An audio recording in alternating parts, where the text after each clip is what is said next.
What if I told you that the greatest financial threat facing your family is not a recession, not a stock market crash, and not even inflation? What if the real danger is something much larger, something that has quietly started years ago and is now accelerating right in front of your eyes? Most Americans believe crises arrive with warning signs. They imagine flashing headlines, emergency speeches, and obvious signals that tell everyone danger is coming. But history shows something very different. The biggest economic disasters often begin silently. By the time most people recognize what is happening, the damage is already done. And today, there are signs appearing across America that remind me of the early stages of some of history's most significant financial turning points. The frightening part is not that these warning signs exist. The frightening part is that most people are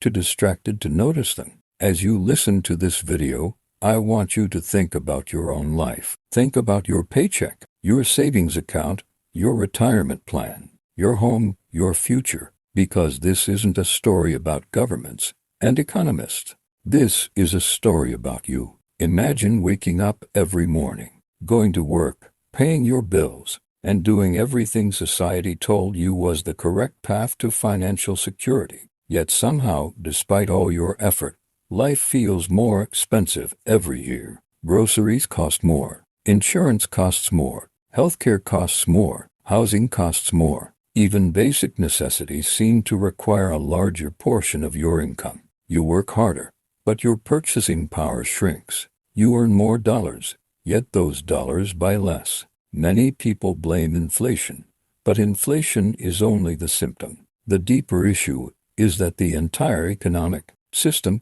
is under pressures that most Americans have never experienced during their lifetime. For decades, the United States benefited from a unique position in the world.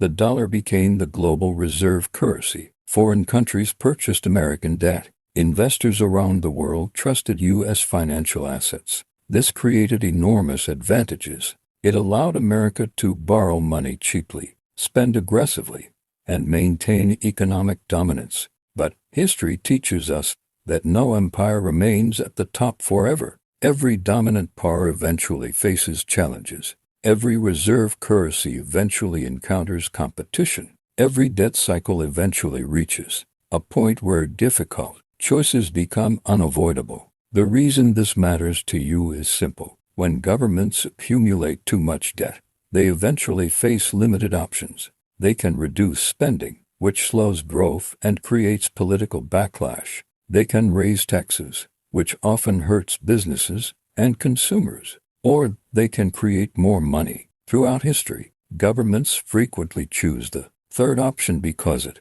appears less painful in the short term, but creating more money as consequences. It reduces the value of existing money. It quietly transfers wealth from savers to borrowers. It changes the financial landscape in ways that most citizens don't understand until years later. Right now, millions of Americans believe their biggest financial risk is losing their job. But what if the bigger risk is keeping your job and still falling behind? What if the real threat is not unemployment but declining purchasing power? Think about that for a moment. Imagine working the same hours, earning a higher salary every few years, yet finding it increasingly difficult to afford the life your parents once considered normal. This is already happening to many families. They feel trapped. They feel confused. They wonder why financial success seems further away despite their efforts. The middle class has historically been the backbone of American prosperity. It represented stability, opportunity, and upward mobility. But across the country, many middle-class households are experiencing a very different reality. Debt levels are rising. Credit card balances are increasing. Emergency savings are shrinking. Families are relying on financing for expenses that previous generations could pay for with cash. This trend doesn't necessarily mean people are irresponsible. In many cases, it means the economic environment is becoming increasingly difficult to navigate. One of the most dangerous aspects of major financial transitions is that they rarely feel dramatic in the beginning. Instead, they feel normal. They feel gradual. People adapt to worsening conditions because the changes happen slowly, enough to avoid triggering immediate alarm. A little more debt here, a little higher rent there, a slightly larger grocery bill next month. Over time, these small adjustments accumulate into a completely different financial reality. History provides many examples of societies that believed their economic advantages would last forever. Citizens assumed their institutions were too strong, their economy too powerful, and their currency too important to face serious challenges. Yet eventually, the math became impossible to ignore. Debt grew faster than income. Obligations expanded faster than productivity. Confidence began to weaken. Once confidence starts to disappear, change can happen much faster than most people expect. What concerns me today is not a single statistic or economic indicator. It is the combination of multiple trends moving in the same direction: rising debt, growing wealth gaps, political polarization, global competition, declining trust in institutions. These factors have appeared together many times throughout history, and while history never repeats exactly, it often rhymes in ways that are impossible to ignore. Many Americans still believe that if a serious problem existed, someone would fix it. Politicians would solve it. Central banks would solve it. Large institutions would solve it. But history shows that complex economic problems often persist for years before meaningful solutions emerge. Waiting for someone else to protect your future can be a dangerous strategy. The individuals who navigate major transitions most successfully are usually the ones who recognize reality early and prepare accordingly. Perhaps the most unsettling question is this: what if the next decade looks fundamentally different from the last few decades? What if many of the assumptions people rely upon no longer hold true? What if traditional strategies become less effective? These possibilities are uncomfortable because they challenge deeply held beliefs, but ignoring uncomfortable possibilities does not make them disappear. The reason I am discussing this is not to create fear for its own sake. Fear without understanding is useless. Fear without preparation is dangerous. However, awareness can be valuable. Awareness allows people to ask better questions. Awareness encourages individuals to think critically about their finances, their investments, and their long-term plans. Most importantly, awareness creates options. As we continue, I want you to consider something. The greatest financial threats are rarely the ones dominating headlines. The greatest threats are often the slow-moving forces that quietly reshape the world while everyone is focused on something else. And right now, one of those forces may already be changing the future of millions of Americans. Because what is happening today may not simply be another recession cycle. It may be the beginning of something much larger, something deeper, something that affects every paycheck, every savings account, every retirement portfolio, and every family trying to build a secure future. And in the next part, we're going to examine why so many people feel financially weaker today than they did just a few years ago. Even when the economy appears strong on the surface, what you discover may completely change the way you view your financial future. Few minutes ago, I asked you to think about your own life, not the economy, not the stock market, not what politicians are saying on television. Your life. Because if you really want to understand what is happening, you need to stop looking at headlines and start looking at reality. The reality is that millions of Americans feel financially exhausted. They may not say it publicly. They may continue smiling, going to work, and posting happy moments online. But beneath the surface, something is changing. People are becoming more anxious about money than they have been in years. And what makes this so dangerous is that many don't fully understand why. Think about how people used to define financial security: a stable job, a home, a retirement account, some savings in the bank, and the belief that hard work would gradually create a better future. For decades, That formula worked reasonably well. It wasn't perfect, but it provided a sense of direction. People believed that if they stayed disciplined and followed the rules, they would eventually achieve stability. Today, that confidence is fading, not because people stopped working hard, but because the rules themselves appear to be changing. One of the biggest mistakes people make during major economic transitions is assuming that the future will look like the past. Human beings naturally expect tomorrow to resemble yesterday. We become comfortable with patterns. We trust familiar systems. We build our lives around assumptions that seem permanent. But history teaches a very different lesson. The periods that create the most wealth and the periods that destroy the most wealth often begin when old assumptions stop working. The danger isn't simply that change is coming. The danger is that most people don't recognize the change until they're already affected by it. Right now, there is a growing gap between what people see and what they feel. On paper, the economy may appear strong. Employment numbers may look healthy. Stock markets may reach impressive levels. Yet millions of families feel less secure than they did years ago. Why? Because economic statistics don't always capture daily reality. They don't capture the stress of watching monthly expenses rise faster than your comfort level. They don't capture the fear of unexpected emergencies. They don't capture the feeling that one major setback could completely disrupt your financial plans. This is where many people begin making dangerous decisions. They start chasing shortcuts. They take on more debt. They increase financial risks because they feel pressure to catch up. Throughout history, periods of financial stress often create speculative behavior. People become desperate for solutions. They search for quick wealth, easy money, and miracle investments. Unfortunately, desperation rarely leads to good decisions. It usually leads to greater vulnerability. The truth is that financial pressure changes behavior. It changes how people think, spend, invest,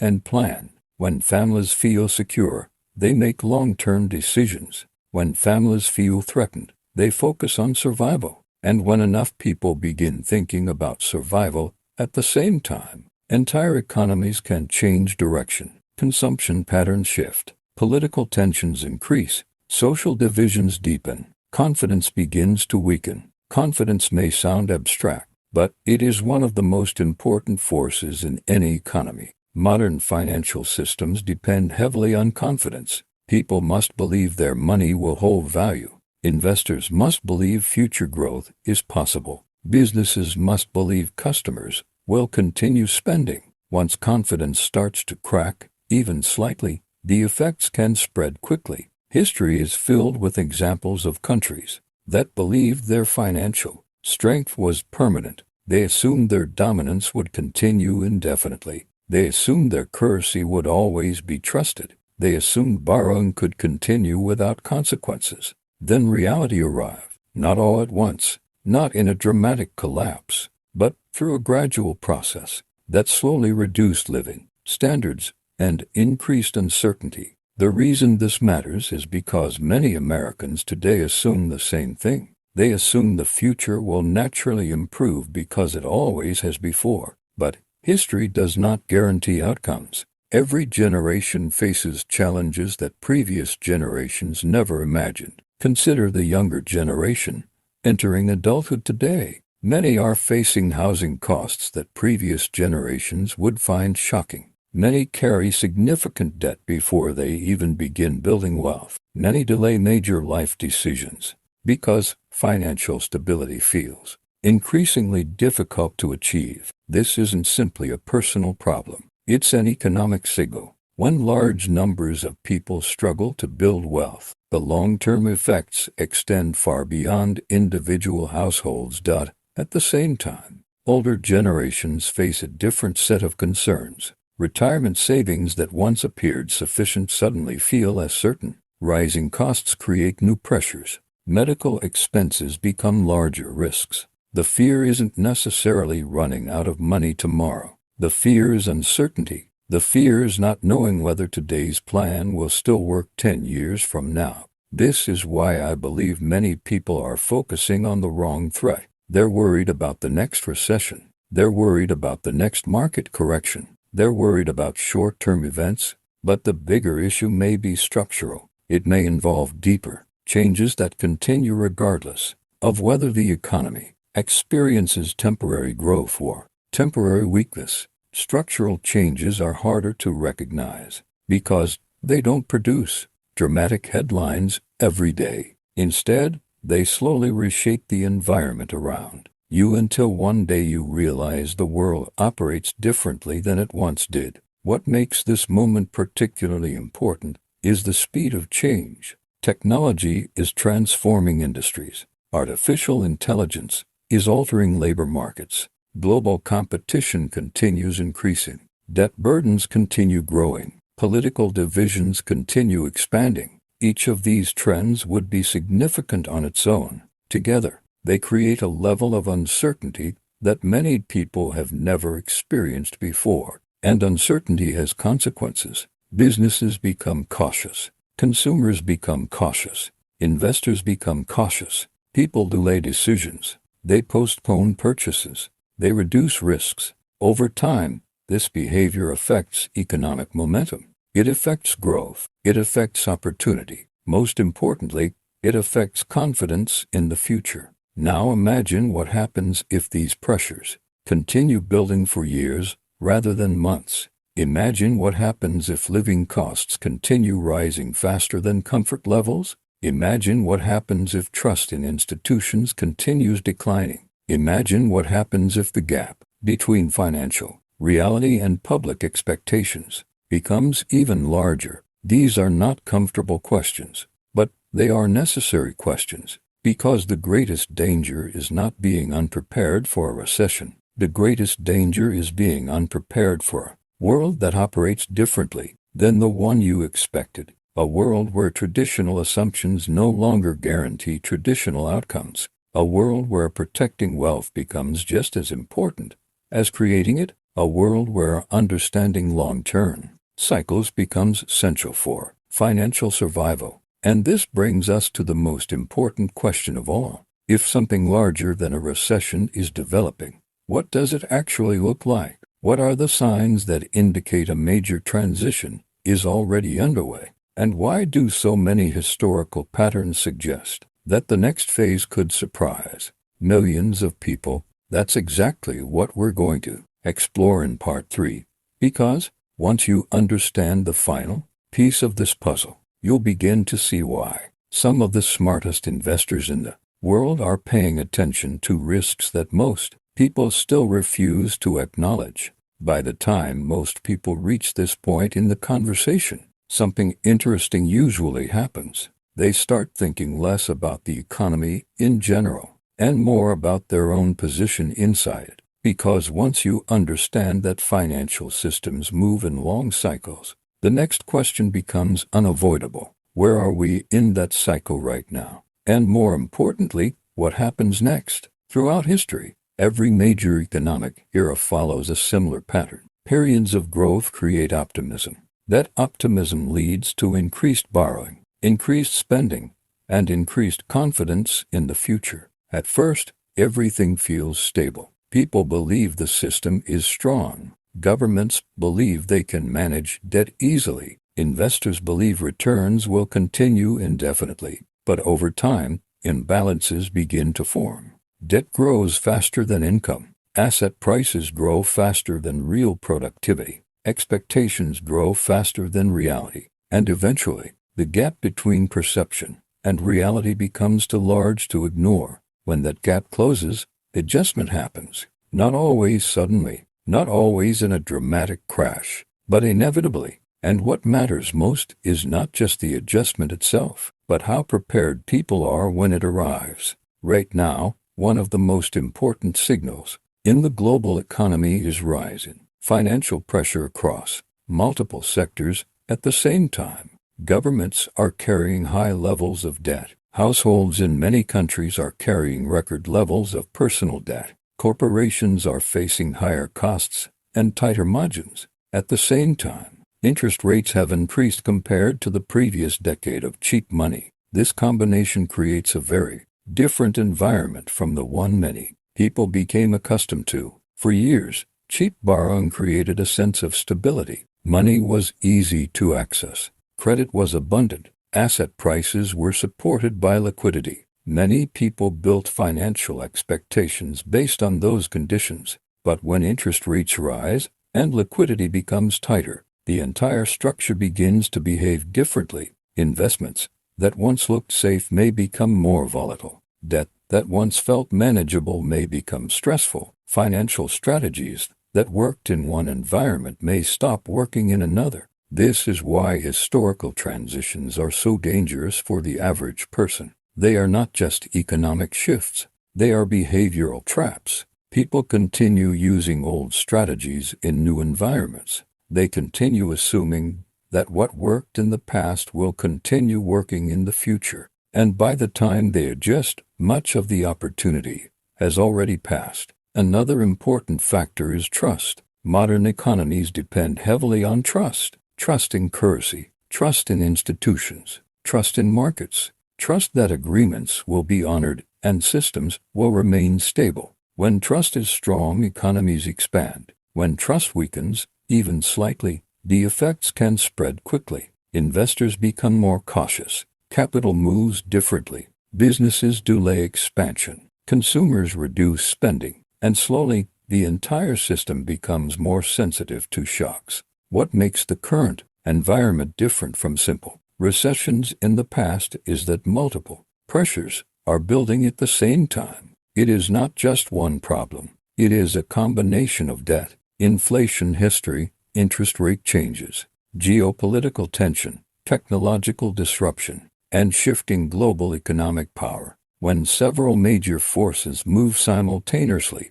predicting outcomes becomes much harder, and reacting too late becomes much more costly. Now think about your personal situation again, not in abstract terms, in real terms. Your income, your expenses, your savings, your obligations, your future goals. If economic conditions become more volatile, what happens to your stability? If markets become more unpredictable, what happens to your investments? If job markets become more competitive, what happens to your security? These are not fear-based questions. They are preparedness questions. Because the truth, the people who navigate major economic transitions successfully are not necessarily the ones with the highest income. They are the ones who understand timing, risk, and positioning. They are the ones who pay attention early, adjust gradually, and avoid emotional decisions when conditions change. Historically, when systems shift, wealth does not disappear evenly. It moves, it transfers, it concentrates, and those who recognize the shift early often have opportunities that others miss entirely. This is why understanding cycles is so important, not to predict the future perfectly, but to avoid being completely surprised by it. So where does this leave us? It leaves us in a moment of transition, a moment where old assumptions are being tested, a moment where financial confidence is becoming more fragile, a moment where global systems are adjusting to new realities. And in moments like this, the biggest risk is not doing nothing. The biggest risk is assuming that nothing is changing at all, because something is changing, and whether it becomes a crisis or simply a long adjustment period depends on how systems respond, how leaders act, and how individuals prepare. But for you, as someone watching this, the most important takeaway is simple. You cannot control global cycles. You cannot control economic systems. You cannot control government decisions or market behavior.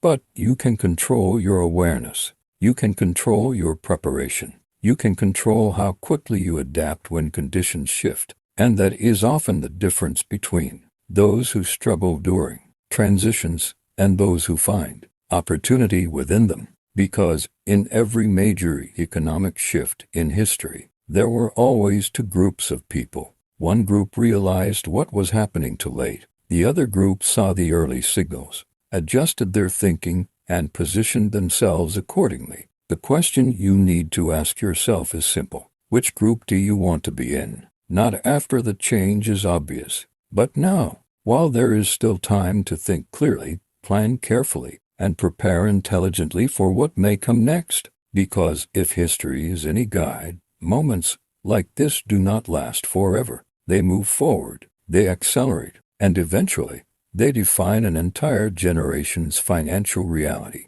And that is why understanding this moment may be one of the most important financial decisions you ever make.